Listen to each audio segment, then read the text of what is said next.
Another late night here at Doom headquarters, but I wanted to run through a couple things that I feel like have gotten lost in the shuffle that both happened last week. Two federal courts determined that the Trump administration violated both the Posse Comitatus Act and the Alien Enemies Act. While these violations in and of themselves I think are grounds for impeachment, or at least the discussion of it, and are certainly troubling in their own right. The reason that I'm interested in it specifically is its potential impact on next year's midterm elections. I wrote about this a couple weeks ago, but I feel like it's a point that everyone is missing. That's because the Trump administration's use of the National Guard and the military in Democratic cities is, I think, a preview of things to come during the elections next year. You don't have to take my word for it being a pretty reasonable possibility, because the first Trump administration wanted to do this. Specifically, they wanted the National Guard to go and seize voting machines. Now, there's been zero consequences for the Trump administration, the Justice Department, Department of Homeland Security,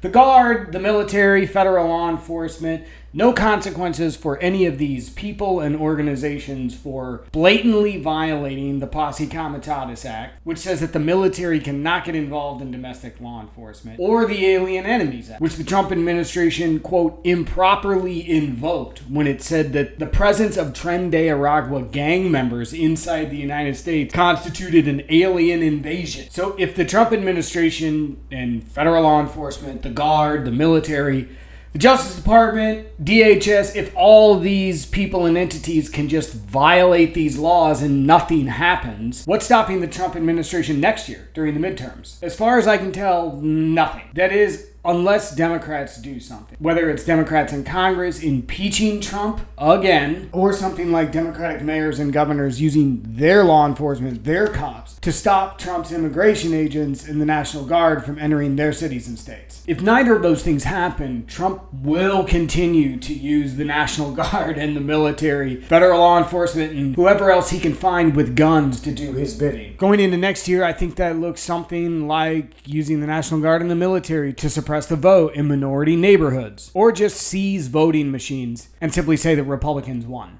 I think what's so crazy to me about all of this is how obvious it all is. Sending in the troops for no good reason is sort of what we started this whole experiment to begin with. The Declaration of Independence says, of the King of England, he has kept among us in times of peace standing armies without the consent of our legislatures. That's exactly what's happening here. If that's not grounds for impeachment, I don't know what is. But I do know that unless someone does something, it's going to get a lot worse than Trump sending in troops to Chicago or some other place. It's going to look like halting next year's midterm elections to ensure that Republicans stay in power, or just claiming that they won.